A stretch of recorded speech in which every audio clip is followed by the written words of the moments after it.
حضرت مولا علی شیر خدا کرم اللہ تعالی وجہ الکریم کو نبی پاک صلی اللہ علیہ وسلم نے نا 2 سواروں کے ساتھ بھیجا تلواریں دے کے، فرمایا تمہیں نا مقام خاک پر ایک خاتون ملے گی جو ایک خط لے کے جا رہی ہے قریش مکہ کے نام مدینے سے، تو اس کے پاس سے تمہیں وہ خط ملے گا تو وہ خط لے کے آؤ۔ حضرت مولا علی شیر خدا کرم اللہ تعالی وجہ الکریم 2 صحابہ کے ساتھ وہاں پہنچ گئے، اس خاتون کو اسی مقام پہ پا لیا جہاں نبی پاک نے بتایا تھا۔ اب سفر میں یہ طے نہیں ہوتا کہ کہاں ملاقات ہوگی، طے نہیں ہوتا، لیکن حضور نے طے کر کے بتایا، فرمایا مقام خاک پہ ملے گی۔ تو حضرت علی کہتے ہیں وہی ملی جہاں مدینے والے نے بتایا تھا۔ ابھی تک لوگوں کو حضور کے علم شریف کی دلیلیں نہیں مل رہی، جہاں بتایا تھا وہیں عورت ملی۔ تو حضرت علی کہنے لگے وہ خط لا، کہنے لگی کون سا خط؟ کوئی شے نہیں۔ اب اس کا جو تھیلا تھا سامان والا وہ تلاش کیا، گھوڑے یا اونٹ پر سوار تھی ساری تلاشی لی، جو اس کے پاس چیزیں تھی وہ ساری اس سے دیکھ لی، خط ملا کوئی نہیں۔ اب ایک صحابی بیچ میں سے کہنے لگے علی پتہ نہیں اب یہ خط کہاں چھوڑ رہی ہے، کیا معاملہ ہے، تو اب کیا کریں، یہ خاتون بھی ہے۔ تو حضرت مولا علی شیر خدا نے تلوار نیام سے باہر نکالی، آپ فرمانے لگے بی بی 2 حرفی بات ہے، میرے رسول نے کہا خط تیرے پاس ہے، چاند ٹوٹ سکتا ہے، تارے جھڑ سکتے ہیں، حضور نے فرمایا تو خط تیرے پاس سے نکلے گا۔ ہاں بات ختم ہو گئی، جو دن کو کہہ دیا دن ہے تو دن نکل آیا، اور جو شب کو کہہ دیا شب ہے تو رات ہو کے رہی، اور خدا نے ان کی زبان کو وہ اختیار دیا کہ جو نکلی منہ سے ان کے وہ بات ہو کے رہی۔ خط تیرے پاس ہے تو تو نے دینا ہے، اب یہ بتا تو نے کیسے دینا ہے تیرے پاس، بتا کس طرح دے گی۔ جب اس نے مولا کائنات کی بات سنی اور شیر کے شیروں والے تیور دیکھے تو اس نے اپنے بال کھولے اور خط نکال کے دے دیا، کہنے لگے یہ خط ہے۔ حضرت مولا علی نے اس صحابہ کی طرف دیکھا اور فرمانے لگے دیکھا میرے محبوب کے غلاموں خوش ہو جاؤ، حضور کی زبان نور سے جو نکلتا ہے حق اور سچ ہی نکلتا ہے۔ اپنی طبیعت میں نا یقین لائیں، حضور نے کہا ہے کہ نماز پڑھو تو روزی میں برکت ہوگی، تو انشاءاللہ ہوگی، تو پھر اذان کے ٹائم دکان بند کرنی ہے، نماز سے چھٹی نہیں کرنی، مسجد آنا ہے۔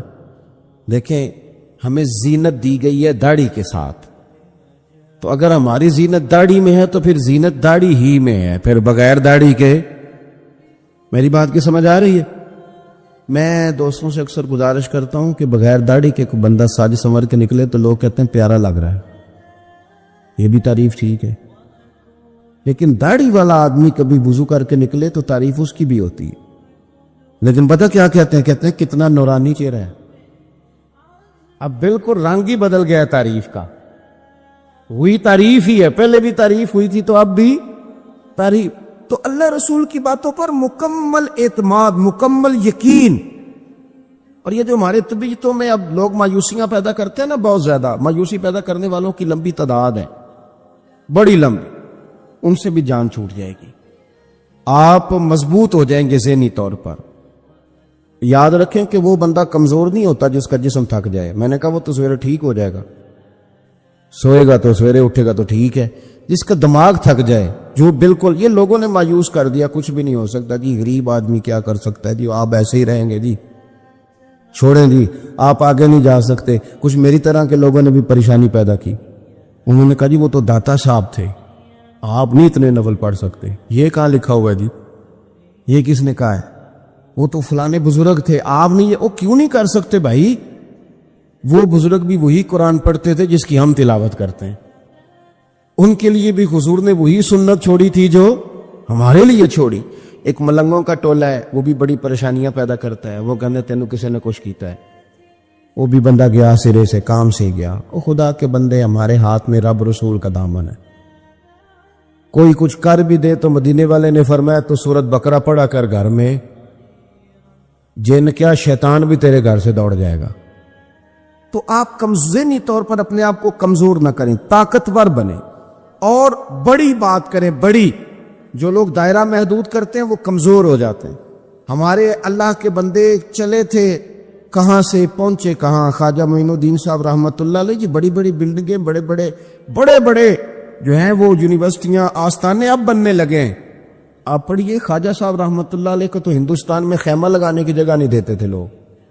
یہاں خیمہ لگاتے تو کھیڑ دیتے تھے، وہاں لگاتے تھے تو کھیڑ دیتے تھے۔ پھر انہوں نے یہ نہیں کہا کہ مجھے تو جگہ نہیں مل رہی، تو وسائل آئیں گے تو کوئی چیز بنے گی، کوئی ادارہ بنے گا تو کام ہوگا۔ یہ لوگ تو چلتے پھرتے ادارہ تھے۔ ہاں، یہ فقیر تھے، جہاں بیٹھ جاتے تھے وہاں جلسہ ہو جاتا تھا، جہاں چلنے لگتے تھے وہاں جلوس ہو جاتا تھا۔ یہ لوگ میرے مجلس تھے، اس لیے انہوں نے اداروں پہ توجہ نہیں دی، بندوں پہ توجہ دی۔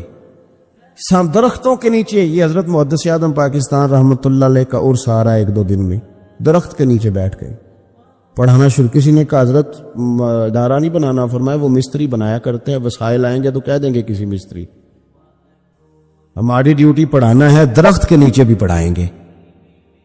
اور پڑھایا تو مزہ لے کے پڑھایا، کمال کر دی۔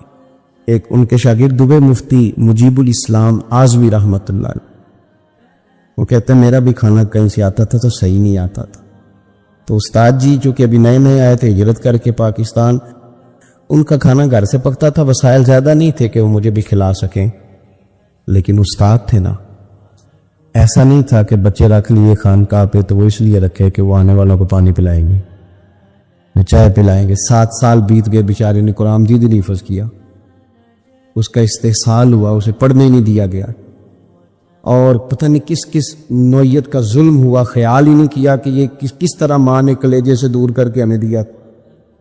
مفتی مجیب الاسلام رحمۃ اللہ علیہ فرماتے ہیں کہ حضرت کیا کرتے کہ جو میرا کھانا آتا نا وہ کچھ ٹھیک نہیں ہوتا تھا، کئی دفعہ رات کی روٹیاں بھی مجھے دے دی جاتی، تو حضرت کیا کرتے، کہتے پتر یہ تیرے والا مجھے بڑا پسند تھا، تو اپنی روٹی دے دے، میں کھا لیتا ہوں، تو میری آئے گی تو کھا لینا۔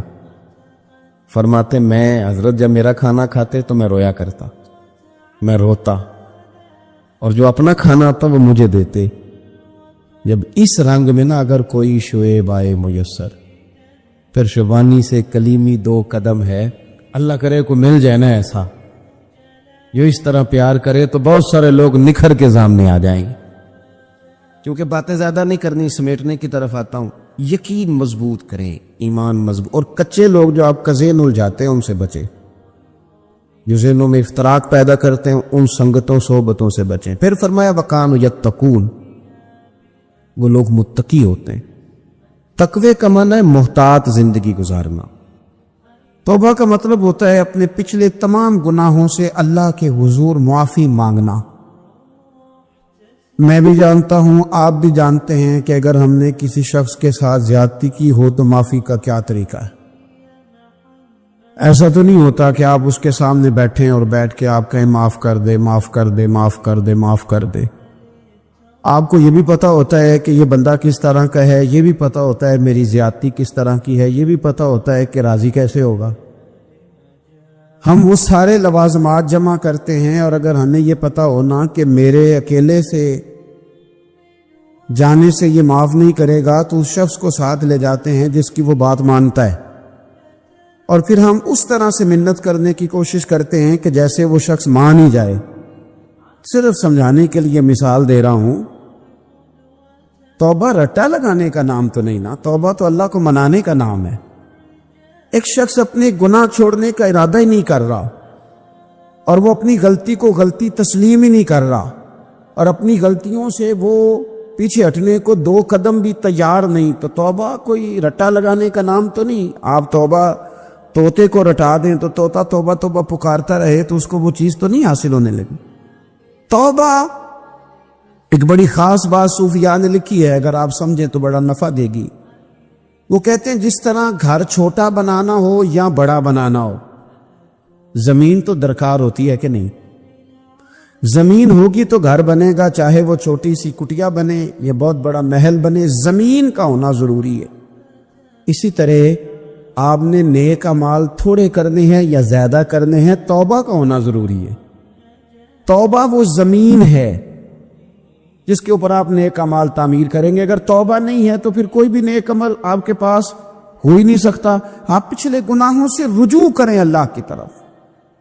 آپ کہیں کہ میرے اندر یہ غلطی ہے, میں توبہ کرتا ہوں. ان العبد اذا اعترف, اعتراف جرم کریں, پھر اللہ کے حضور رجوع لائیں. ہمارا یہ حال ہے کہ ہم جتنی بھی توبہ کرتے ہیں, جس قدر بھی استغفار پڑھتے ہیں, اس کو ایک وظیفہ سمجھ کے پڑھ لیتے ہیں. بھئی یہ بھی اچھا ہے, برکت سے خالی نہیں. لیکن توبہ کا حقیقی مفہوم یہ ہے کہ انسان اپنا محاسبہ کرے, اپنی پچھلی ساری زندگی اپنی آنکھوں کے سامنے لائے. اگر وہ سمجھتا ہے کہ اس حال میں مر گیا تو میرے لیے مشکل ہوگا منہ دکھانا اللہ رسول کو, تو پھر وہ فوراً سے پہلے اپنے گناہوں سے رجوع کرے اور اللہ کے حضور توبہ کرے. یہ توبہ کا مفہوم ہے. میرے رسول پاک صلی اللہ تعالی علیہ وسلم نے اپنی امت کو اس طرف خاص رغبت حضور نے اپنی امت کی کرائی. رب بڑا مہربان ہے, بڑا ہی کریم ہے. وہ تو کسی بندے کی اونٹنی اگر کبھی گم ہو جائے صحرا میں, اور اس طرح گم ہو کہ پیسے بھی اونٹنی پہ ہو, کھانا بھی اونٹنی پہ ہو, کپڑے بھی اونٹنی پہ ہوں, علاقہ بھی صحرا کا ہو, اور اس نے کسی ٹہنی کے ساتھ باندھی ہو, پھر وہ سو جائے, سو کے اٹھے تو اونٹنی غائب ہو.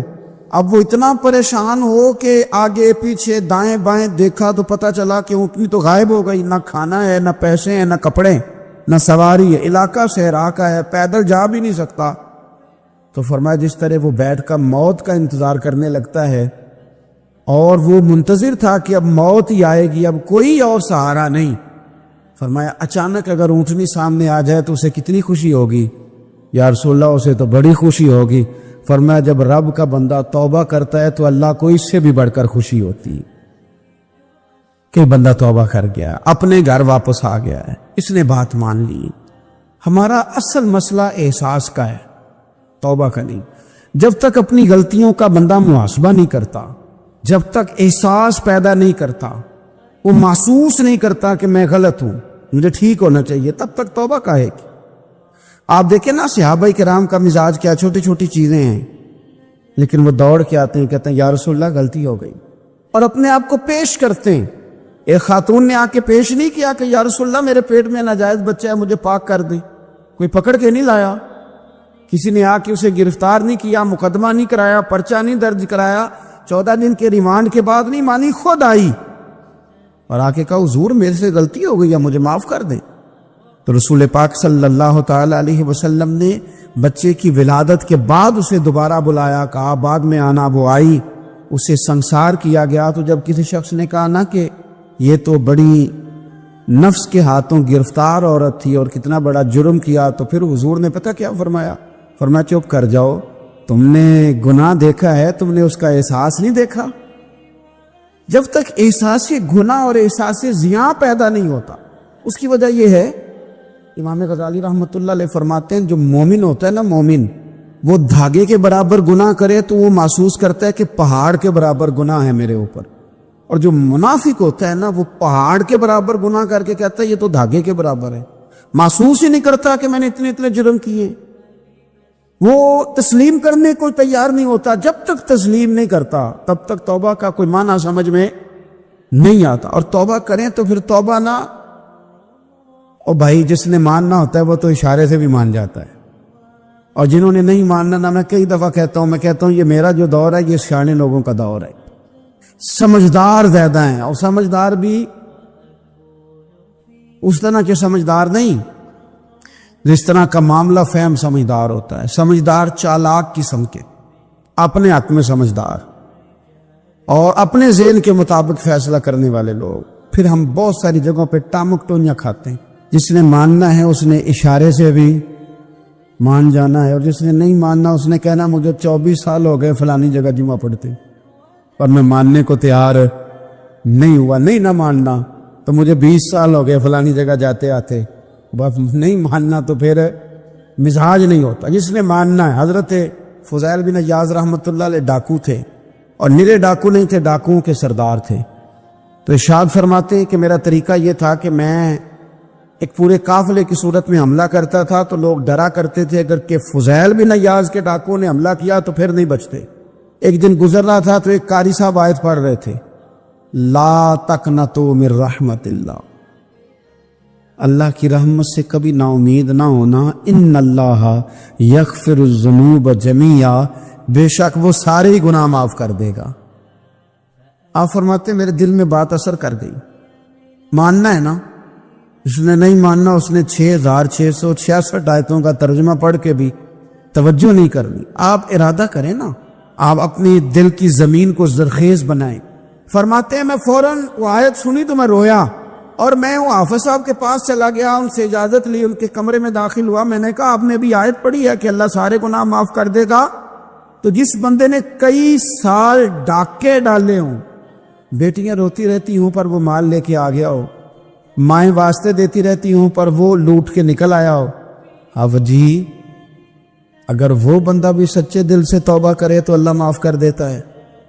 تو آفا جی کہنے لگے میں کون ہوتا ہوں تمہیں کوئی تفسیر بتانے والا، میں نے تو قرآن کی آیت پڑھی ہے، میرا رب کہتا ہے لا تقنطوا من رحمت اللہ، تم نے مایوس نہیں ہونا، تم آ جانا، معافی مانگ لینا۔ ان اللہ یغفر الذنوب جميعا، اللہ سارے گناہ معاف فرما دے گا، اللہ سارے گناہ۔ تو یہ تو اللہ فرما رہا ہے۔ فضیل بن عیاض کہتے ہیں میں نے کہا ختم ہو گئی بات، توبہ بھائی۔ واپس آیا تو وہ میرے ساتھ جو تھے نا ان سے میں نے کہا سردار نیا تلاش کر لو بھائی۔ اب ارادے بدل گئے، پروگرام کچھ اور ہو گیا۔ اب تو لوگ ہمیں تانے دیں گے، اب تو لوگ باتیں کریں گے کہ اوتھے کی لین جانا ہے۔ فضیل بن عیاض کہنے لگے بس بھائی توبہ کرنی، اب تم کوئی اور سردار تلاش کر لو۔ اور اوپر سے نہیں کہا، توبہ کی تقریریں نہیں کی، دوسروں کو میسج نہیں بھیجے، اور لیکچر نہیں جھاڑے، رو کے کہا، درد سے کہا، دل سے کہا۔ تو وہ جو باقی کے تھے نا ان پر سردار کی بات کا اثر ہوا، کہنے لگے سردار ہم نے سردار نیا نہیں ڈھونڈنا، اگر چوریاں مل کے کی ہیں تو اب تو اس طرح تو نہ کر، توبہ بھی مل کے ہی کریں گے، اب اللہ بھی مل کے ہی کریں گے، اب بس تو اگر ادھر جائے گا تو ہم بھی تو جائیں گے نا۔ اللہ اکبر۔ فضیل بن عیاض کہتے ہیں ظاہر ہے مال لوٹا کرتے تھے، میں نے مسئلہ پوچھا علماء سے تو انہوں نے بتایا کہ یہ تو کوکل بھات کا مسئلہ ہے، جو لوٹا وہ تو واپس کرنا ہی پڑے گا۔ اب میں نے وہ پیسے جمع کیے، اب سارے تو میرے پاس تھے نہیں، جتنے میں دے سکتا تھا دیے، جو کھا چکا تھا وہ رہ گئے، ایک یہودی کے پیسے رہ گئے، اس کے گھر چلا گیا۔ میں نے جا کے اسے کہا میاں میں نے کر لیا توبہ، اور میں وہ فضیل بن عیاض ڈاکو ہوں جس کے تیرے گھر سے اتنا مال لوٹا تھا، میرے پاس پیسے کوئی نہیں، وہ پیسے لگ گئے، اب تو اس طرح کر مجھے معاف کر دے۔ وہ کہنے لگا نا جناب، یہ بھی کبھی کبھی ہوتا ہے، لوگ نا شرافت کو بزدلی سمجھ لیتے۔ فضیل بن عیاض سے کہنے لگا میں تو پیسے لوں گا، ایسے تو نہیں معاف کرتا۔ آپ فرمانے لگے پیسے تو کوئی نہیں، یہ سچی توبہ ہے۔ وہ کہنے لگا پھر اس طرح کرو، میری اونٹوں کو چارہ ڈالو، پیسے پورے ہوئے تو چلے گا نا۔ کل ڈاکو تھے، ابھی وہ تلوار چلانی آتی ہے، نیزہ چلانا آتا ہے، ڈٹنا آتا ہے، اعصاب مضبوط ہیں، مسئلہ کوئی نہیں، لیکن توبہ سچی کی ہے نا، یہ سچی توبہ والے لوگوں کا طریقہ ہے۔ اس سے کہہ سکتے تھے کہ جا جتھو لب دینی لے لے، تجھے کہا معاف کر دے، تو تیار ہی نہیں ماننے کو۔ حضرت فضیل بن عیاض کہنے لگے اگر اونٹوں کو چارہ ڈالنے سے تو معافی دیتا ہے نا تو میں تیرے اونٹوں کو چارہ ڈالنے کو بھی تیار۔ کیوں کہ راضی اللہ کو کرنا ہے، اپنے ضمیر سے بوجھ اتارنا ہے، بندوں کے سامنے سرخرو نہیں ہونا، اللہ کے حضور ہونا ہے۔ توبہ کا مطلب ہے رب کی بارگاہ میں سرخرو ہونا، بندوں کے سامنے نہیں۔ حضرت فضیل بن عیاض سے کہنے لگے ڈالیں گے تیرے اونٹوں کو چارہ، کیوں نہیں ڈالنا؟ 2-4 دن چارہ ڈالا تو وہ یہودی ایک دن کہنے لگا کہ یہ نا ٹھیکریوں سے بڑی ہوئی تھیلی ہے، یہ تو ذرا اٹھا کے لا۔ حضرت فضیل بن عیاض نے اٹھا کے اسے دی، جب اس نے کھولی تو اشرفیوں کی بھری ہوئی تھی۔ تو آپ فرمانے لگے تو کہہ رہا ٹھیکریاں اٹھا کے لا۔ کہنے لگا میں تورات بڑی پڑھتا ہوں، عالم ہوں، میں نے تورات میں پڑھا تھا کہ مسلمان جب سچی توبہ کر لیں گے نا تو رب ٹھیکریوں کو بھی سونا بنا دیا کرے گا، پھر یہ مٹی کے ڈھیلے اشرفیاں بنا کریں گے۔ تو میں نا تیری توبہ چیک کر رہا تھا، یہ اس میں نے روڑے بڑے ہوئے تھے، لیکن تو اٹھا کے لایا، تو تیری توبہ بھی سچی ہے اور تمہارا دین بھی سچا ہے۔ اب اس طرح کر، معافی شرط پہ دوں گا کہ مجھے کلمہ پڑھا تاکہ میں بھی مسلمان ہوتا ہوں۔ توبہ کے معاملے میں احساس، اور میں نے کہا کہ جس نے اشارہ لینا ہے اشارہ، ایک زازان نام کا نا گویا تھا، آواز بڑی سریلی تھی، شراب خانے میں جب محفلیں سجتی تھی تو معاذ اللہ وہ گانے گایا کرتا تھا، سریلی آواز تھی۔ حضرت عبداللہ ابن مسعود حضور کے صحابی، حضور نے فرمایا عبداللہ ابن مسعود اسی طرح قرآن پڑھتے ہیں جس طرح میرے اوپر نازل ہوا تھا۔ حضرت عبداللہ ابن مسعود نا چھوٹا قد اور پتلی پتلی ٹانگیں تھی حضرت عبداللہ ابن مسعود۔ ایک دن درخت پہ چڑھے ہوئے تھے تو کچھ لوگوں نے نا، بچے کرتے ہیں نا مذاق، معاذ اللہ کچھ نے کہا کتنی پتلی ٹانگیں ہیں۔ اللہ کے محبوب علیہ السلام نے فرمایا قیامت کے دن عبداللہ ابن مسعود کی ٹانگوں کا وزن احد پہاڑ سے بھی زیادہ ہوگا۔ زبردست صحابی ہے، اور حضور نے فرمایا میں نے جس کو گورنر بنایا، کسی جگہ امیر بنایا، مشورہ کر کے بنایا، اگر میں کسی کو بغیر مشورے کے امیر بناتا تو عبداللہ ابن مسعود کو بناتا۔ حضرت عبداللہ ابن مسعود گزر رہے تھے تو وہ جو زازان نام کا گویا تھا وہ گانے گا رہا تھا۔ ہماری جو تقریریں ہیں نا جی، میری طرح کے لوگ، وہ چونکہ جمعہ پڑھانا ہے، 45 منٹ پاس کرنے ہیں، تو نہ وہ ذوق سے تیاری، نہ وہ درد، قوم کی اصلاح۔ ایک میرے حصہ فرمایا کرتے تھے تمہارا بچہ بگڑ جائے تو کتنے پاپڑ بیلتے ہو صحیح ہو جائے، یکدم خدا نہ خواستہ خاکم بدہن کروڑ دفعہ اللہ معاف کرے کسی باپ کو رات کو خبر مل جائے کہ تیرا بیٹا نشہ کرتا ہے، سوئے گا رات کو، روئے گا کہ نہیں مصلی بچھا کے؟ لیکن یہ صرف اپنے بیٹے کے بارے میں ہے، کاش قوم کے ہر بیٹے کے بارے میں ہمارا یہی ذہن بن جائے کہ یار یہ کیوں بگڑ گیا ہے، اور اس درد سے جب ہم اصلاح کریں گے، تقریر کریں گے، پھر آپ محسوس کریں گے کہ اللہ اس میں اثر بھی پیدا کرے اور اس میں تاثیر آتی۔ حضرت عبداللہ ابن مسعود گزرے تو اب درد تھا نا دل کے اندر، اور اگر کسی نے توبہ کرنی ہے تو ایک جملے سے بھی کر لینی۔ اب گزرے، سریلی آواز کانوں میں آئی، کھڑے ہو کے کہنے لگے کون ہے؟ کہ جناب زازان نام کا گویا ہے۔ مصطفیٰ کریم کے شانوں والے غلام کی زبان سے لفظ نکلے، کتنی سونی آواز ہے، کاش یہ قرآن پاک کی تلاوت کرتا۔ اللہ اکبر، کاش کوئی ایسا ہو تو صحیح جو ہمیں کہے کہ کاش یار تو قرآن پڑھتا، کتنی سونی آواز ہے، کاش تو نعت پڑھتا۔ کوئی کہے تو صحیح، کوئی کہتا ہی نہیں، کوئی کہتا ہی نہیں کتنا سونا چہرہ ہے، کاش اس پہ داڑھی ہوتی، کوئی کہتا ہی نہیں میری ملت کے جوانوں کو۔ سینکڑوں لوگ ہیں، ایک بچہ مجھے ایک دفعہ ملا لاہور میں تو میرے گلے رکھ کے اس طرح رویا جس طرح کو بچھڑا ہوا روتا ہے۔ انہیں لگا پیر صاحب مر جان لگے ہیں، کوئی ساڑی اصلاح ہی نہیں کردا، کھوب گئے گناہ وچ، کوئی باں ہی نہیں پھڑدا، کوئی ملے تو صحیح جو ہمارے دکھوں کا مداوع کرے، کوئی نہیں، اپنی اپنی نفسا نفسی، کوئی بات بتانے والا ہی نہیں۔ میں اکثر دوستوں سے کہتا ہوں کہ بڑے شوق سے سن رہا تھا زمانہ تو ہم ہی سو گئے، داستان کہتے کہتے لوگوں کا دل کرتا ہے ان کی اصلاح ہو جائے، پر کوئی درد والا ہو، کوئی ایسی بات ہو تو تب ہے نا جی۔ آئے ہائے، حضرت عبداللہ ابن مسعود کہنے لگے کاش یہ قرآن پاک پڑھتا، یہ کہہ کے چلے گئے۔ باہر وہ نکلا نا، جب سارے لوگ باہر نکلے اس معاذ اللہ بری مجلس سے، تو چین گونیاں ہو رہی تھی کہ آج تو یہاں حضرت عبداللہ ابن مسعود بھی آئے تھے۔ تو زازان سے کسی نے کہا کہ آج نا حضرت عبداللہ ابن مسعود نے تیری آواز سنی، تیری آواز، تو وہ کہہ رہے تھے کاش اتنی سونی آواز سے قرآن پڑھتا تو مزہ آتا، کاش۔ وہ کہنے لگا نبی پاک کے صحابی نے میرا نام لیا ہے، گویا ہو کے میرا ذکر کیا ہے، حضرت عبداللہ ابن مسعود نے میرا نام لے کے کہا کہ کاش میں قرآن پڑھتا، اور میرے لیے کہا مصطفیٰ کے صحابی نے، حضور سے قرآن سیکھنے والے کی خواہش ہے کہ میں قرآن پڑھوں۔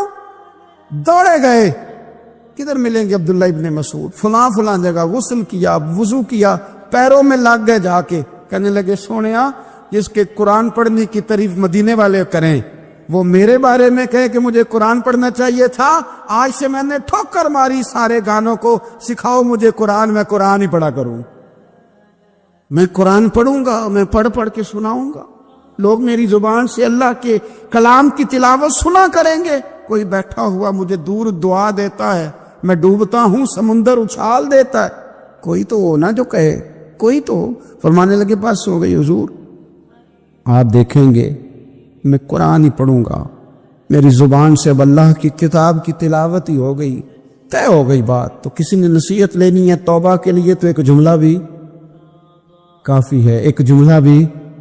اور میں نے کہا کہ اگر صرف تقریریں سننی ہیں، واعظ ہی سننے اور ساری زندگی اسی پہ لگانی ہے کہ آج بڑا جملہ کا، آج بڑا مزہ آیا، آج فلانی بات ہو پہلی دفعہ سنی، کچھ قرضے دے کے جان چھوٹے گی، اس کے بغیر جان نہیں چھوٹتی۔ اپنی قضا نمازوں کا حساب لگائیں اور ان کو صحیح کر کے ادا کریں۔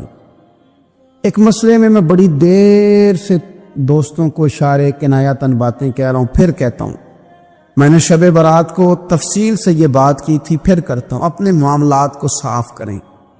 لینے دینے کے مسائل میں اپنے آپ کو ایک میں منت کے ساتھ بات کرنے لگا ہوں اپنے دوستوں سے،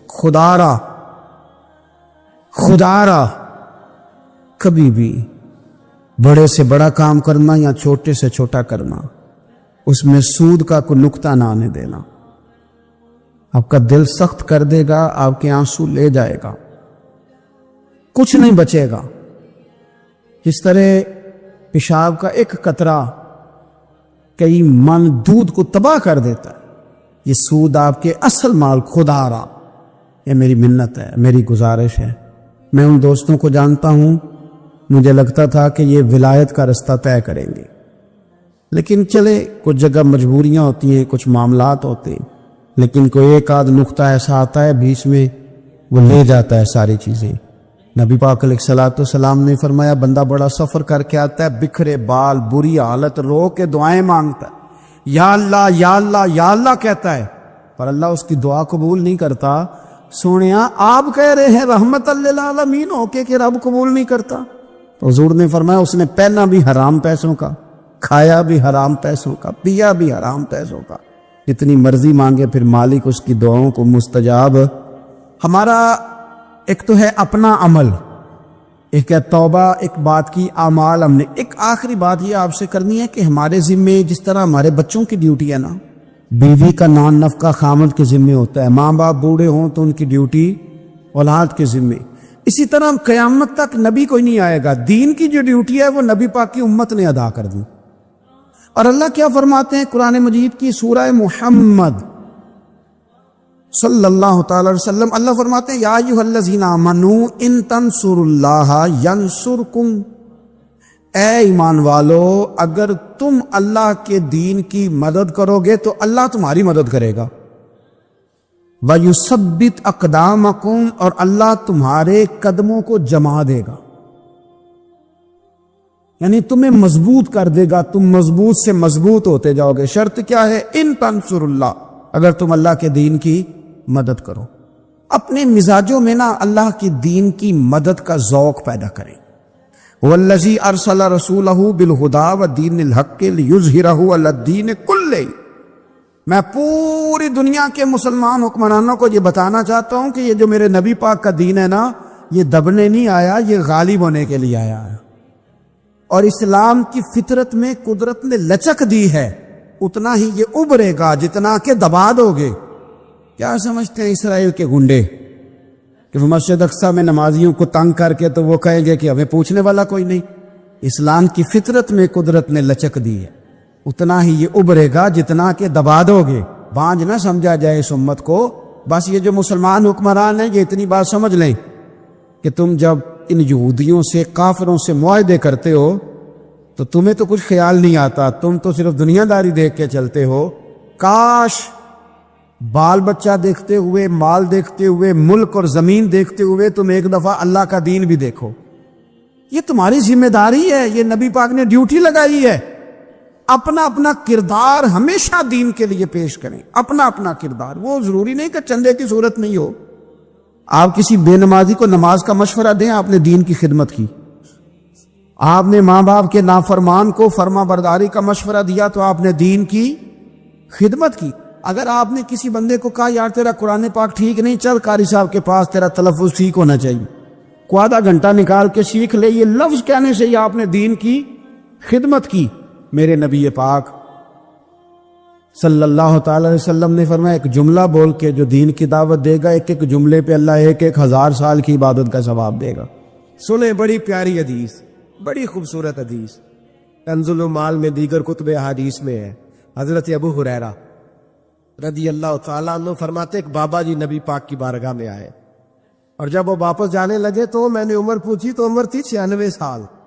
کہتے ہیں بزرگ جب آئے نا تو یہ بھویں جو ہے نا ان کی سفید ہو کے تو یوں آنکھوں پہ آ گئی، بڑی چھڑی بابا جی نے پکڑی ہوئی اور دونوں ہاتھ پکڑ کے نا چھڑی کے اوپر جھکے ہوئے ہیں، ایک جانی قربان جاؤں۔ کہتے ہیں جب وہ بزرگ مسجد میں داخل ہوئے تو میرے رسول نے کھڑے ہو کے استقبال فرمایا، کھڑے ہو، اور نبی کریم صلی اللہ علیہ وسلم نے آگے بڑھ کے بابا جی کو بازو سے پکڑا اور بٹھایا۔ حضور بیٹھ پہ، کہا بزرگوں کیسے آئے ہو؟ تو کہتے ہیں وہ بابا جی بات کرتے تو آنکھ کھول کے پہلے حضور کا چہرہ دیکھتے، پھر وہ بات کرتے تو ان کے لب و لہجے کے اندر بڑی پریشانی، بڑی تکلیف، بڑی مایوسی۔ عرض کرنے لگے یا رسول اللہ، حضور زندگی ساری گناہوں میں بیت گئی ہے، حضور غلطیاں ہی غلطیاں، یاد ماضی عذاب ہے، یا رب چھین لے مجھ سے حافظہ میرا۔ اے اللہ کے رسول بڑی لمبی فہرست ہے، پاپ ہی پاپ ہے، کالے سیاہ دفتر ہے۔ یا رسول اللہ صلی اللہ علیہ وسلم جب پلک کے دیکھتا ہو حضور مجھے نیکی دکھائی نہیں دیتی۔ حضور اس عمر میں آپ کا ایک صحابی ملا ہے، اس نے بات سمجھائی ہے تو تھوڑا خیال آیا ہے، لیکن یا رسول اللہ صلی اللہ علیہ وسلم اب میرا وجود بیکار ہو گیا ہے، حضور بوڑھا ہو گیا ہو۔ 3 باتیں کہی بزرگوں نے اور نرالی کہی، کہنے لگے یا رسول اللہ صلی اللہ علیہ وسلم، حضور اب تو میری کمر بھی سیدھی نہیں ہوتی کہ میں نماز ہی صحیح ادا کر سکوں، بوڑھا ہو گیا ہوں۔ یا رسول اللہ صلی اللہ علیہ وسلم اب میرے اندر طاقت نہیں کہ میں محنت مزدوری کر کے صدقے اور خیرات دے سکوں۔ یا رسول اللہ صلی اللہ علیہ وسلم اب میں تلوار لے کے جہاد بھی نہیں کر سکتا، حضور نہ میں لمبی نمازیں پڑھ سکتا ہوں، آقا نہ میں صدقات و خیرات دے سکتا ہوں، محبوبہ نہ میں دین کے لیے کوئی جہاد کر سکتا ہوں، بیکار وجود ہے، بیکار بیکار وجود کو تو گھر والے برداشت نہیں کرتے، بچے دعا کرتے یا اللہ ابا جی کو پردہ دے دے، اماں کو پردہ دے دے، بیکار ہو گیا ہوں اور آج آیا ہوں تو مجھ بیکار کو میرا رب قبول کر لے گا؟ آج کلمہ پڑھوں تو بیکار ہوں، کسی کام کا نہیں، نہ نماز نہ صدقات نہ جہاد، قبول کر لے گا؟ حضرت ابو ہریرہ فرماتے ہیں جیسے برسات میں بارش کی جھڑی لگتی ہے، یوں مصطفیٰ کی آنکھوں سے جھڑی لگ گئی، حضور کھل کے روئے، کھل کے۔ اور میرے حبیب پاک نے فرمایا بزرگوں بڑے مجاہد ہیں، دین کے لیے جہاد کرنے والے بڑے ہیں، رب کریم کو آپ کی تلوار کی اتنی حاجت نہیں، اور فرمایا اس کے خزانے کوئی خالی تو نہیں کہ آپ ہی گویا صدقہ دیں گے تو بھرے جائیں گے، اور فرمایا پھر رب کریم کی شان میں اضافہ نہیں کرتی عبادتیں، وہ تو بندے کو نفع دیتی ہے۔ میں بزرگوں نہ آپ جہاد کرے، نہ آپ صدقات دے، نہ لمبی نمازیں پڑھے، آپ صدق دل سے آ جائیں، اللہ کے رسول کا وعدہ ہے رب آپ کو بغیر حساب کے نام جنت عطا فرما دے گا۔ آنا تو شرط ہے کہ نہیں، آئیں تو صحیح، نہ پہنچے تو صحیح، آ جائیں، اس کو نہیں عاجز صدقات و خیرات کی، جہاد کی تبلیغ، آئیں تو صحیح، نہیں ان العبد اذا اعترف ثم تاب تاب اللہ علیہ۔ میرے حبیب نے فرمایا بندہ جب رو کے کہتا ہے نا یا اللہ غلطی ہو گئی معاف کر دے، فرمایا میرا مالک اسے فوراً ہی معاف فرما دیتا ہے۔ تو آ تو صحیح، تو آتا ہی نہیں، تو آ ہی نہیں رہا، تو گھر میں بیٹھا ہوا ہے، تو سویا ہوا ہے، تو دکانداری کر رہا ہے، تو پیسے گن رہا ہے، تو آیا ہی نہیں، آ تو صحیح۔ بلکہ میرے نبی پاک فرماتے ہیں جب اللہ پاک کا بھاگا ہوا غلام آتا ہے پھر تو اللہ زیادہ راضی ہوتا ہے، پھر تو اللہ زیادہ راضی ہوتا ہے، زیادہ راضی ہوتا ہے، تو آ تو صحیح، پہنچ تو صحیح۔ بلکہ صوفیات اور بات کرتے ہیں، وہ کہتے ہیں تو کبھی بھول کے بھی رب رب کرے تو اللہ تو اسے بھی قبول کر لیتا ہے، اور خدا کی رحمت کتنی زیادہ ہے۔ میرے حبیب کریم سید عالم صلی اللہ علیہ وسلم نے فرمایا اللہ نے اپنی رحمت کے 100 حصے کیے، حضور فرماتے ہیں ایک حصہ اللہ نے دنیا میں نازل کیا ہے، کتنا؟ ایک حصہ۔ فرمایا یہ جو ماں بیٹے سے پیار کرتی ہے، باپ بیٹے کے لیے مزدوری کرتا ہے، یہ جو بہن بھائی کے لیے روتی ہے، یہ جو بیوی شوہر کے لیے دعا مانگتی ہے، یہ جو بچے ماں باپ سے پیار کرتے ہیں، فرمایا یہ اس ایک رحمت کا نتیجہ ہے، ایک رحمت کا نتیجہ۔ تو صحابہ کہنے لگے یا رسول اللہ وہ 99 کدھر ہے؟ نبی پاک نے فرمایا رب کریم نے سنبھالی ہوئی ہے، قیامت کے دن تمہیں عطا فرمائے گا۔ ابھی تو ایک نازل کی ہے۔ عارف رومی رحمۃ اللہ علیہ فرماتے ہیں کہ ایک شہر ایسا تھا جس میں ایک بیماری بار بار حملہ کرتی تھی، تو 3-4 پہاڑیاں ایک دوسرے کے اوپر تھیں، اکٹھے پہاڑ بنے ہوئے تھے، اس کے اوپر وہ جڑی بوٹی تھی جس سے اس بیماری کا علاج ہوتا تھا۔ تو کئی حکیموں نے بتایا کہ اگر وہ جڑی بوٹی حاصل کر لی جائے تو تمہارے شہر کے لوگ صحت یاب ہو سکتے ہیں، پر وہ 4 پہاڑیاں اوپر نیچے، اور پھر ڈھلان بڑی سیدھی تھی، جو پیر رکھتا پھسل جاتا، کوئی جرت ہی نہ کرتا اوپر جانے کی، لیکن لوگ بیمار تھے، تکلیف میں تھے۔ بالآخر ایک شخص نے ارادہ کیا کہ کب تک لوگوں کو بیماری سے سسکتے تڑپتے مرتے دیکھتا رہوں گا۔ اس نے کلاڑا اٹھایا، ہتھوڑا اٹھایا، پہاڑ کاٹنا شروع کیا کہ میں سیڑھیاں بناؤں گا اوپر جانے کے لیے۔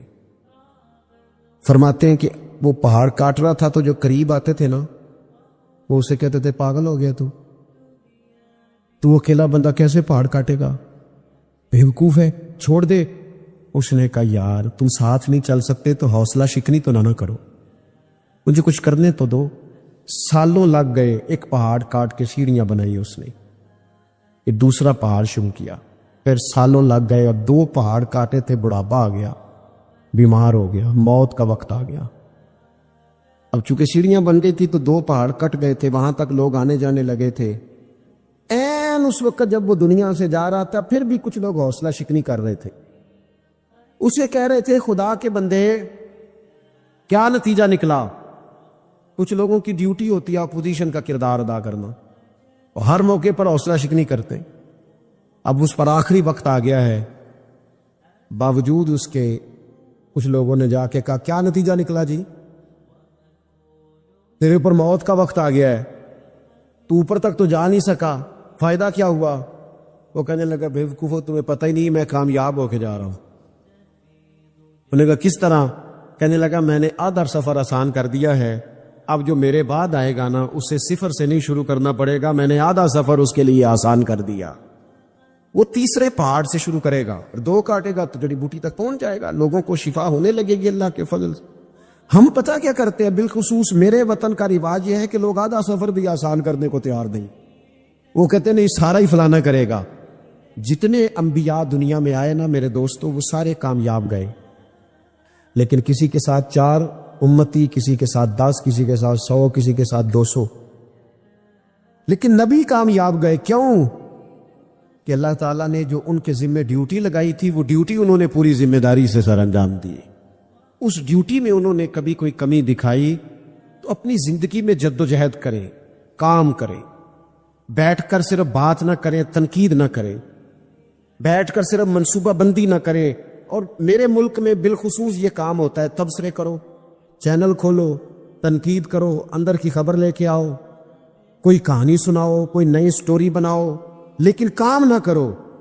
بڑی خوبصورت بات مولا کائنات مولا علی شیر خدا رضی اللہ تعالی، اور یہ اتنے حسین و جمیل اور خوبصورت انسان ہے کہ میرے نبی کریم علیہ الصلاۃ والسلام نے فرمایا کہ علی تو دنیا میں بھی میرا بھائی ہے اور قیامت میں بھی میرا بھائی ہے۔ اور حضور علیہ السلام نے فرمایا جس کا میں مولا ہوں، علی بھی ان سب کے مولا ہیں۔ اور حضور علیہ الصلاۃ والسلام نے فرمایا میرا علی تو وہ ہے کہ اس کو دیکھتے رہنا، رب کریم تمہیں عبادت کا درجہ عطا فرمائے۔ فوراً سوال اٹھتا تھا ذہنوں میں کہ جو نہ دیکھ سکیں گے تو وہ کیا کریں گے؟ تو محبوب نے فرمایا ذکر ولی عبادہ، وہ علی کا ذکر کریں گے تو اللہ انہیں عبادت کا درجہ عطا فرمائے گا۔ اور حضرت علی شیر خدا کرم اللہ تعالی وجہہ الکریم جو ہیں، وہ اپنی سیرت کے لحاظ سے، اپنے علم کے لحاظ سے، اپنے تقوی کے لحاظ سے، اپنی پرہیزگاری کے لحاظ سے، عدل و انصاف کے لحاظ سے، کچھ لوگوں کے فضائل بڑے ہوتے ہیں پر وہ ذاتی طور پر کوئی سیرت نہیں دکھا پاتے۔ حضرت مولا علی شیر خدا کے فضائل بھی بڑے ہیں اور ان کی سیرت میں اللہ نے کمالات بھی بڑے ہی رکھے۔ جس طرح نبی کریم علیہ السلام نے جناب ابو طالب کے گھر میں پرورش پائی، مولا علی کے گھر میں حضور رہے، تو مولا علی نبی کریم کے گھر میں رہے۔ وہاں پرورش پائی حضرت علی شیر خدا نے، اور ساری کی ساری ان کی تربیت رسول کریم کی مقدس آنکھوں کے سامنے ہوئی، اور حضور ان سے بڑا ہی پیار کرتے تھے۔ یہ نبی کریم کے بڑے محبوب ہیں، اور اتنے فضائل کتب احادیث میں، اس میں کوئی شک نہیں کہ فضیلت کے لحاظ سے پہلا درجہ حضرت ابو بکر صدیق کا ہی ہے، دوسرا حضرت عمر فاروق کا ہی ہے، تیسرا حضرت عثمان غنی کا ہی ہے، لیکن اس میں بھی کوئی شک نہیں کہ کتب احادیث میں کسی کی فضیلت کی اتنی حدیثیں ہیں ہی نہیں جتنی مولا علی شیر خدا کی فضیلت کی حدیثیں، اتنی کہیں نہیں۔ اور تمام صحابہ کے یہ مشیر تھے، تمام لوگ ان سے محبت کرتے تھے، بلکہ حضرت عمر فاروق تو فرمایا کرتے تھے اگر علی ہمارے درمیان نہ ہو تو ہم تو ہلاک ہی ہو جائیں۔ اتنی اللہ کریم نے انہیں عظمت عطا فرمائی، اور ساری زندگی انہوں نے جد و جہد میں گزاری، ساری زندگی۔ حضرت ابو بکر نے بھی خلافت کی، وہ بھی بڑی مشکل تھی، لیکن حالات سنبھل گئے۔ حضرت عمر نے بھی خلافت کی، حضرت عثمان غنی نے بھی کی، لیکن مولا علی شیر خدا کی جو خلافت تھی وہ بھی بڑی آزمائش والی تھی۔ مسلمانوں کے اندرونی معاملات کو بھی دیکھنا، بیرونی محاذوں پہ بھی لڑنا، بڑی جد و جہد کی حضرت علی شیر خدا نے۔ ایک بات سب سے پہلے آج ہم نے یہ یاد رکھنی ہے کہ حضور نے فرمایا ہے کہ علی کی محبت ایمان ہے، اور علی کا بغض نفاق ہے۔ اب محبت ایمان ہے تو کیسے پتہ چلے گا ہمیں حضرت علی سے محبت ہے؟ کیسے پتہ چلے گا؟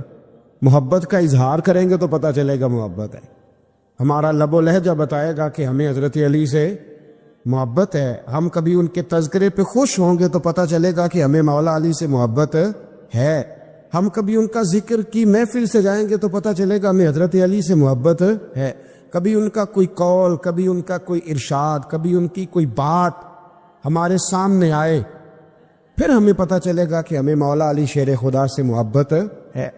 حضرت علی المرتضیٰ کی محبت ایمان ہے۔ اور پھر ویسے بھی حضرت علی اتنے دانا ہیں، حضور علیہ السلام نے فرمایا اگر میں علم کا شہر ہوں تو پھر علی دروازہ ہے، علی باب علم کے، شہر علم کے باب علی ہے۔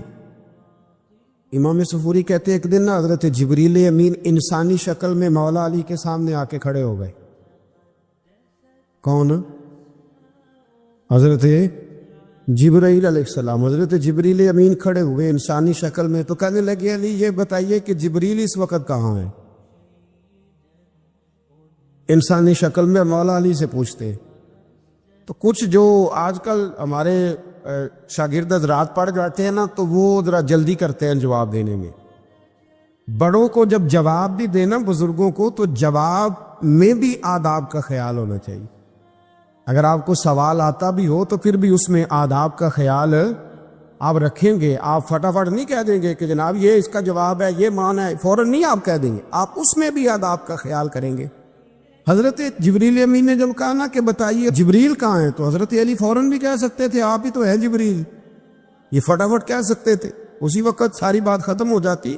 لیکن بزرگوں سے بات کرنے کے کچھ آداب ہوتے ہیں، کچھ طور طریقے ہوتے ہیں جو اللہ ماشاءاللہ آج کل لوگوں میں نظر نہیں آتے۔ کچھ طور طریقے ہیں، کچھ سلیقے ہیں، کچھ جو ہے وہ اس کے خاص نقطہ نظر ہے، اس کو سمجھنا چاہیے۔ حضرت مولا علی شیر خدا رضی اللہ تعالیٰ عنہ سے جب پوچھا نا کہ جبریل امین کہاں ہے اس وقت، تو حضرت علی نے پہلے اوپر دیکھا، پھر نیچے دیکھا، پھر دائیں دیکھا، پھر بائیں دیکھا، پھر آگے دیکھا، پھر پیچھے دیکھا۔ جواب فٹافٹ تیار تھا کہ آپ ہی تو ہیں، لیکن ایسے جواب نہیں دیا۔ فرمانے لگے جناب نہ تو اس وقت حضرت جبریل مشرق میں ہے، نہ مغرب میں ہے، نہ شمال میں ہے، نہ جنوب میں ہے، نہ 7 زمینوں میں ہے، نہ آسمانوں میں ہے۔ پھر بھی یہ نہیں کہا کہ آپ جبریل ہیں۔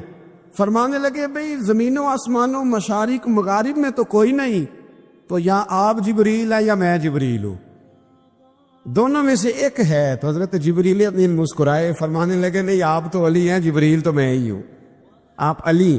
دیکھیں نا بہت سارے لوگ سوال کا جواب دیتے ہیں پر وہ آداب کو ملحوظ خاطر نہیں رکھتے۔ نبی پاک علیہ السلام نے ایک دن نماز 4 رکعتوں کی تھی تو حضور نے 2 پہ سلام پھیر دیا، تو صحابہ سے پوچھا میں نے کتنی پڑھی ہے؟ اور اس کہنے لگے یا رسول اللہ زیادہ پتہ تو آپ کو ہی ہے، پر ہمیں لگتا ہے کہ آپ نے 2 پڑھائی ہے۔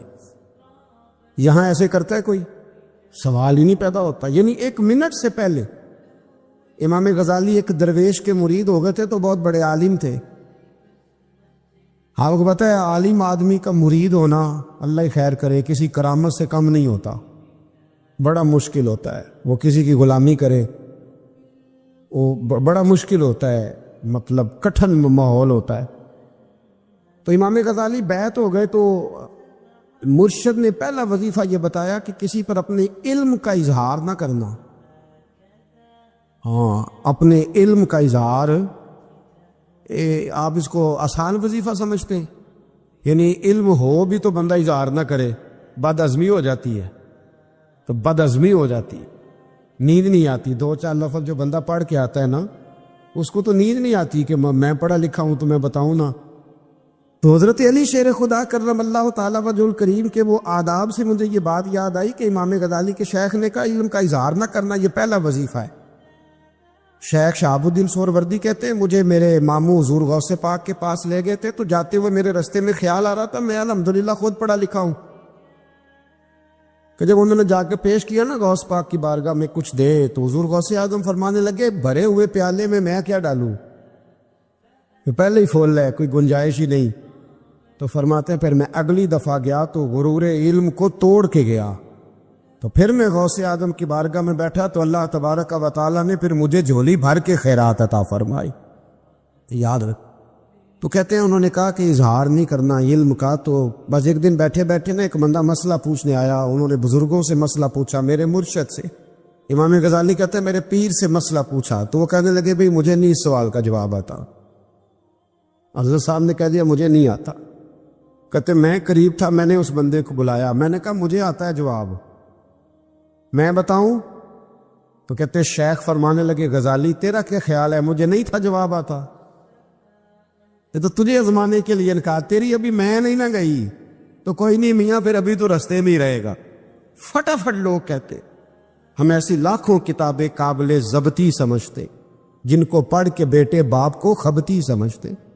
ایک بات یہ کہ ان سے محبت کرنی ہے، دوسری بات یہ کہ ان کی سیرت، پہلی بات زندگی میں ادب بڑا کیا مولا علی شیر خدا، بڑا ادب کیا۔ حضرت علی کہتے ہیں میں نے نبی پاک سے ایک سوال پوچھنا تھا تو میں نے 14 دن انتظار کیا، یعنی سوال جو ذہن میں آ جائے تو نمبر پاس ہوتا ہے، تو 14 منٹ انتظار ہوتا ہے، میں نے تو گھنٹے کا ہی نہیں، یعنی 14 منٹ بھی بندے انتظار، سوال ہی پیدا نہیں ہوتا۔ اور اگر پیر صاحب فون نہ ریسیو کریں تو وہ متکبر ہے، اگر وہ فون نہ اٹھائیں تو پھر یہ ہے کہ اب دین کی بات کس سے پوچھے جی ہم، پھر ہمارے پاس فلسفہ ہے۔ کہتے میں نے 14 دن انتظار کیا، کیا؟ مولا علی فرماتے میرے دل میں خیال تھا کہ کوئی اور آ جائے اور جو میں بات پوچھنا چاہتا ہوں وہ نبی پاک سے پوچھ لے، وہ حضور سے پوچھ لے تو میرا بھی چلو معاملہ بن جائے گا۔ اب ان سے زیادہ کو بے تکلف تو نہیں تھا نا نبی پاک کی بارگاہ میں، جھٹ پوچھ سکتے تھے 14 دن۔ کہتے 14 دن کے بعد بندہ آیا، وہی سوال پوچھا جو میں نے پوچھنا تھا، تو کہتے حضور جواب اسے دے رہے تھے اور دیکھ میری طرف رہے تھے، جواب اسے دے رہے تھے اور توجہ حضور کی میری جانب۔ ایک ان کی زندگی میں ادب بڑھا ہے۔ دوسری بات یہ کہ گہرا علم ہے مولا علی کا۔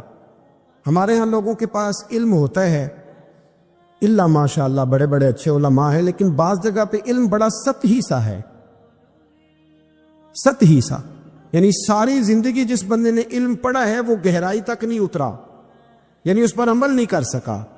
تو اگر میرا علم مجھے نفع نہیں دے رہا تو میرا علم کسی کو کیا نفع دے گا؟ حضرت علی کا علم گہرا تھا، سیانہ علم تھا، گہرائی والی بات کرتے تھے، بڑی سوچ سمجھ کے فیصلہ کرتے تھے، اور بڑے زیرک تھے، دانا آدمی تھے حضرت مولا علی شیر خدا رضی اللہ۔ اور آپ کا فہم و فراست نرالا تھا۔ ایک شخص نے کہا جی میں نے ترس کھا کے ایک عورت سے شادی کیا، وہ بوڑھی تھی، ترس کھا کے نکاح کیا، میں جوان وہ بوڑھی ہے، پر میں قریب جاتا ہوں تو مجھے پتہ نہیں کیا ہوتا ہے، وہ بڑی جگہ پہ گیا ہوں پر میرا مسئلہ نہیں حل ہوتا، حالانکہ وہ لاوارث تھی اور شادی نہیں اس کی ہو سکی۔ تو حضرت علی شیر خدا فرمانے لگے بی بی کو میرے پاس لا، عورت کو لا۔ وہ لائے تو آپ فرمایا تیرا نکاح نہیں ہوا؟ کہنے لگی نہیں۔ فرمایا سوچ لے، چپ کر کے۔ فرمایا کوئی گناہ کیا ہو؟ خاموش ہو گئی. کہنے لگی میں نے میرا آغاز تھا جوانی کا تو میں نے ایک ناجائز بچہ پیدا کیا اور اسے پھینک دیا, آبادی میں پھینکا. تو حضرت علی شیر خدا فرمانے لگے یہ تیرا وہی بچہ ہے. چونکہ جو اس نے کیفیات بتائی ہیں وہ یہ ہے کہ انسان ماں بہن جو اس کی ہوتی ہے نا, کچھ بھی ہو جائے, اللہ تعالیٰ نے فطری جذبے رکھے ہوتے, تو وہ کوئی حیوان ہو تو بات الگ ہے, اگر انسان ہو تو وہ مطلب انسان ماں کے سینے سے لگ بھی جائے تو اسے شفقت کا رنگ تو نظر آتا ہے, لیکن اس کے اندر وہ جذبات پیدا ہو سکتے نہیں. بیٹی سینے سے لگ جائے تو وہ والے جذبات اس میں تو حضرت علی شیر خدا کا علم بڑا باریک. تو آپ فرمانے لگے میاں وہ جو تیرا اس کے اوپر ترس آیا نا, اس کی بھی وجہ یہ ہے کہ تیرا اس سے کوئی ازل سے رشتہ ہے, لہذا تمہارا نکاحی منق اتنا گہرا, سیاںا اور پیچیدہ, یعنی باتوں کی گہرائی تک. آج ہمارے بہت سارے میری طرح کے لوگ تقریر کرتے ہیں تو وہ عوامی نفسیات کے مطابق بات نہیں کر پاتے, کیونکہ ہم جو تقریر رٹ کے آئے ہیں وہ تو ہم نے تو علم ظاہر کرنا ہے, اور نعرہ لگوانا بڑا شوق ہے. جب تک وہ مطلب لوگوں میں شوق نہ پیدا ہو پھر بعد میں گفتگو ہوتی. آج میں جلسہ لوٹ لیا ہے تو میں کہا کرتا ہوں کہ جلسہ لوٹا نہیں جاتا, جلسے میں تو کچھ لٹایا جاتا ہے, علم دیا جاتا ہے, فہم دیا جاتا ہے, شوق دیا جاتا ہے. تو یہ کیا مطلب بات ہو؟ تو گہرا علم تھا. چوتھی بات, علم بھی تھا اور تقوی بھی تھا, پرہیزگاری بھی تھی. جب آپ خلیفہ تھے نا, امیر المومنین تھے, امیر المومنین, آپ چلو صوبائی وزیر کی بات نہیں کرتا, آپ کسی نا ہلکے سے جو وہ ہمارے پاکستان میں عہدے بہت زیادہ ہیں, کہ جس کو کوئی ہلکا سا نا چلو پرانا ورکر ہے تو کوئی دے دیتے, اس کو بھی مل جائیں تو 15 کو بورڈ تو اس کے بھی کہیں نہیں گئے مبارکباد کے. اللہ اسے پوچھیں کہ تیرا اصل میں کام کیا ہے, تو کام کوئی بھی نہیں ہوتا اس کا, بورڈ لگ جاتے ہیں. بہت کیا بات ہے جناب, موج بن گئی. حضرت علی امیر المومنین تھے اور کوفے کے چوک میں کھڑے تھے, کوفے کے چوک میں, اور فرما رہے تھے کہ بھئی یہ میری زرہ ہے, بڑی قیمتی ہے, یہ کوئی بندہ خرید لے. کسی نے قریب جا کے پوچھا امیر المومنین کیوں بیچ رہے ہو؟ تو فرمانے لگے میری طامت پرانی ہو گئی ہے, اب نہ اتنی پرانی ہوئی ہے کہ اس پہ پیوند لگنے کی بھی جگہ کوئی نہیں بچی, اگر یہ پھٹنے کے قریب نہ جاتی تو میں زرہ نہ بیچتا. امام حسن رضی اللہ تعالیٰ عنہ کہتے ہیں میرے ابا جی خزانے کا سارا منہ کھول کے اللہ کے بندوں میں بانٹ کے تو اس کمرے میں 2 نفل پڑھ کے کہتے تھے یا اللہ گواہ ہو جاؤ, میں نے قوم کی امانت قوم پہ خرچ کر دی ہے. یہ پرہیزگاری, یہ تقوی, یہ ذوق حضرت مولا کائنات شیر خدا علی المرتضیٰ رضی اللہ تعالی عنہ. ہمارے ہاں نا ہم نے بانٹ دی ہیں چیزیں, یعنی کو بندہ زہرا حضرت علی کے نعرے لگانے لگ جائے تو لوگوں کو شک پڑ جاتا ہے. تو ایک بندہ میرے کان میں کہنے لگا 2-3 دن سے یہاں علی علی ہو رہی ہے کان میں. اب بڑی جلدی ہمارے تھرمامیٹر والے لوگ بھی بڑے تیار بیٹھے رہتے ہیں. کہنے لگا 2-3 دن ہو گئے یہاں علی علی ہو رہی ہے. میں کیا دعا کر ہوندی رہے. تو کہنے لگا آپ نے کوئی وضاحت نہیں کی. میں کہا تینوں اصل وضاحت دی لوڑ نہیں, تینوں کسی اور شے دی لوڑ ہے. عجیب بیوقوف آدمی ہے بھائی. ان لوگوں کا تو رشتہ ہی کوئی نہیں مولا علی شیر خدا کے ساتھ, اور ہم جو ہیں ہم تو مرید ہیں مولا علی شیر خدا.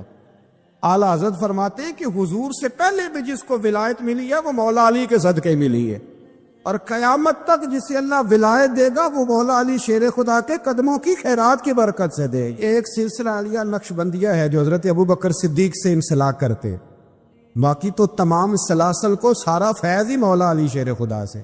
تو آپ یہ کیسی بات کریں گے کہ جناب وہ فلانے کا آپ اور جی. میں نے اسے کہا کہ شاید میرا دعویٰ کوئی نہیں, پر میری جو اپنی تھوڑا بہت مطالعہ ہے نا, میں انسائکلوپیڈیا ہوں حضرت عمر فاروق کا.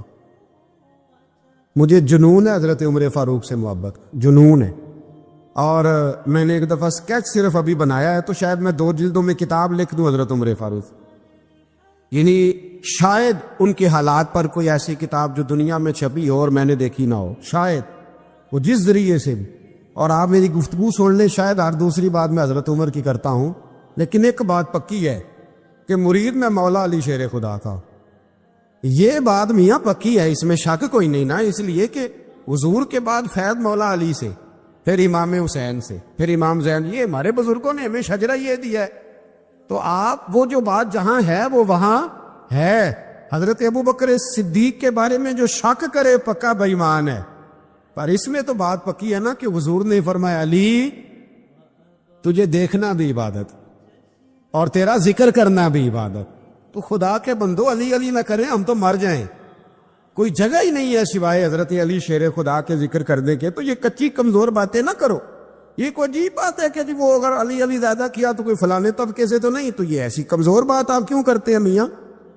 یہ آپ عجیب آپ نے بحث چھیڑ دی لوگوں نے. تو یہ کوئی ایسا مسئلہ نہیں. زندگی میں یاد رکھو جس کی زبان پہ علی علی زیادہ رہتا ہے نا, اس کی زبان پہ نبی نبی بھی زیادہ ہی رہتا ہے. ختم ہو گئی بات. تو ان چکروں سے باہر آئیں, آپ باہر آئیں ان چکروں سے. اور اسی طریقے سے میں نے کہا تھا کہ ہم کوئی ترازو لے کے نہیں بیٹھے ہوئے کہ فضیلت کس کی زیادہ ہے. اما عائشہ صدیقہ جو ہیں وہ مومنوں کی ماں ہیں, اور اس میں کوئی دوسری رائے نہیں کہ اس خاتون کے امت مسلمہ پر اتنے احسانات ہیں کہ دنیا گن نہیں سکتی. لیکن یہ ہے کہ رسول کریم نے فرمایا ہے کہ فاطمہ میرے جگر کا ٹکڑا ہے. اب میں ترازو لے کے بیٹھ جاؤں کہ حضرت فاطمہ کی شان زیادہ ہے یا حضرت عائشہ کی, تو میں بیوقوف ہی ہوں نا. اس لیے کہ یہ میری ذمہ داری نہیں, یہ تو بات ان کی ہے نا. میں نے ایک بات سنائی تھی آپ کو پیر سید فیض الحسن شاہ صاحب کی, عالم آج شریف والے. پیر صاحب سے کسی نے پوچھا کہ حضرت فاطمہ افضل ہے کہ سید عائشہ؟ تو آپ فرمانے لگے پہلی بات تو یہ کہ تجھے یہ سوال ہی نہیں کرنا چاہیے تھا, اور اگر تو نے کر لیا ہے تو پھر جواب سن لے. فرمانے لگے فاطمہ زوجہ ہیں حضرت علی کی, اور عائشہ زوجہ ہیں نبی پاک کی. تو علی کی زوجہ نبی کی زوجہ سے افضل نہیں ہو سکتی. اور پھر فرمانے لگے عائشہ بیٹی ہے ابو بکر صدیق کی, اور فاطمہ بیٹی ہے مصطفیٰ کریم کی. تو ابو بکر کی بیٹی نبی کی بیٹی سے افضل نہیں ہو سکتے. وہ بندہ کہنے لگا حضرت جی رزلٹ کیا نکلا؟ کہنے لگے گھر جا کے کڑ دا رہی. تینوں گل دس چھڑی ہے, اب تو گھر جا اور رزلٹ گھر جا کے نکالتا رہے. میں نے تو تجھے نا بتا دیا ہے کہ جو اصل بات ہے وہ یہ ہے کہ ابو بکر صدیق کی بیٹی نبی پاک کی بیٹی سے افضل ہو سکتی نہیں, اور علی المرتضیٰ کی زوجہ نبی پاک کی زوجہ سے افضل ہو سکتی. باقی جا تو نتیجہ گھر جا کے نکال, نتیجہ گھر جا کے نکال. تو ہمارے بزرگ تو اس لیول پہ سوچتے, اس لیول پہ. حضرت عائشہ صدیقہ رضی اللہ تعالیٰ عنہ اگر گھوڑے پہ بیٹھتی تھی نا تو مولا علی لگام تھام لیتے تھے, ماتے تھے یہ ماں ہے مومنو, یہ ماں ہے مومنو. آپ کیا بات کرتے؟ حضرت عمر فاروق کو کبھی حضرت عائشہ بلا لیتی تو کامتے ہوئے حاضر ہوتے. ماں ہے مومن. یہ کچی باتیں چھوڑ دے, عشق کرے تو کھول کے کرے, ڈر ڈر کے نہ کرے. میں نے درجنوں تقریروں میں کہا کہ منقبتیں لکھو حضرت صدیق اکبر کی بھی, حضرت عمر کی بھی منقبت لکھو, حضرت عثمان کی بھی لکھو, اور ہم سنتے ہیں الحمدللہ وہ ساری. لیکن میرے بھائی یہ یاد رکھے, اس میں کوئی شک نہیں, ان کی عظمتیں, شانیں, فضیلتیں وہ بلندیاں ہیں. ہمارا یہی عقیدہ ہے, اور الحمدللہ ہماری نسلیں بھی اسی پہ قائم رہیں گی. ہم انہیں نسلیں مانیں گے ہی تب کہ خلفائے راشدین کی جو خلافت کی ترتیب ہے وہی فضیلت کی ترتیب ہے. لیکن میاں یہ بھی تو ہے نا کہ جس کا جو مرشد ہو نا اسے وہ بہرحال دوسروں سے افضل جانے گا تو فیض پائے گا, وہ جانے گا. تو اس لیے نظریہ ہمارا یہی ہے کہ وہ خلفائے ثلاثہ حضرت مولا علی سے, اور حضرت علی کا اپنا فرمان ہے. آپ فرمایا کرتے تھے جس نے مجھے ابو بکر صدیق اور عمر فاروق سے افضل کہا میں اسے مفتری کی سزا, جھوٹے کی سزا دوں گا, اسے کوڑے ماروں گا, کوڑے ماروں گا. وہ جھوٹا ہے جو مجھے ابو بکر اور عمر سے افضل کہتا ہے. تو ان کی تو اپنی بات, اور میں نے وہ بڑی تفصیل کے ساتھ ایک دفعہ عرض کیا تھا کہ حضرت علی تو خود ممبر کوفہ پہ بیٹھ کے بتایا کرتے تھے کہ اگر میرے جیسے بہادر سے پوچھو کہ بہادر کون ہے تو میں ابو بکر صدیق کا نام بتاؤں گا. تو اس لیے مطلب اب ہم سہم جائیں فٹافٹ کہ فلانا نہ ناراض ہو جائے. تو بھئی جب ہم درجنوں جمعے حضرت صدیق اکبر پہ پڑھاتے ہیں اس وقت تو نہیں نا کسی کو ٹینشن ہوتی. یہ حضرت عمر پہ پڑھاتے ہیں, حضرت عثمان پہ, تو ویسے بھی بندوں کو جواب دینے کا اگر انسان مزاج بنا لے تو کس کس کو مطمئن کرے گا. یہ تو 4 ادھر نکل جاتے ہیں تو 15 ادھر نکل جاتے ہیں. آپ ذہن اللہ رسول کو جواب دینے کا بنائیں. نبی کریم علیہ السلام نے فرمایا اللہم انی اعوذ بک من العلم لا ینفع, اے اللہ میں اس علم سے تیری پناہ مانگتا ہوں جو علم تو ہو پر اس سے نفع نہ اٹھایا جا سکے, جو علم تو ہو پر اس پر عمل نہ ہو. داتا صاحب رحمۃ اللہ علیہ فرماتے علم ہمیشہ اس لیے سیکھنا کہ اللہ تبارک و تعالیٰ تمہیں اس کا نفع عطا کرے۔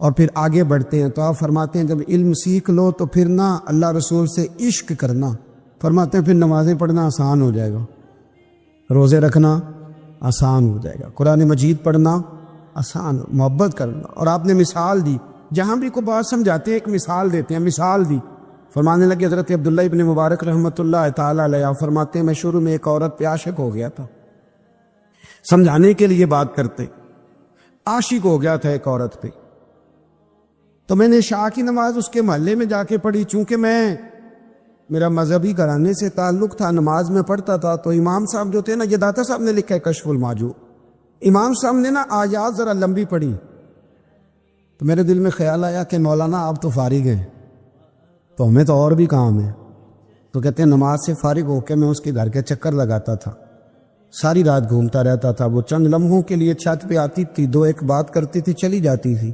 حد یہ ہے کہ مجھے کبھی اس پہ غصہ بھی نہیں آیا، اور اس کا انتظار کر کے کبھی میں تھکا بھی۔ یہ داتا صاحب لکھ رہے ہیں، حضرت عبداللہ ابن مبارک فرماتے ہیں ایک رات میں گیا، اسی طرح میں نے نماز پڑھی، پھر میں اس کے گھر گیا، میں ساری رات، سردیوں کی ٹھنڈی رات 11-12 گھنٹے اس کے گھر کا طواف کرتا رہا، معاذ اللہ چکر لگاتا رہا۔ آدھی رات کو سحری کے وقت وہ چھت پہ آئی 1 منٹ کے لیے اور کہنے لگی گھر میں مہمان بہت زیادہ ہیں، آج بات نہیں ہو سکے گی۔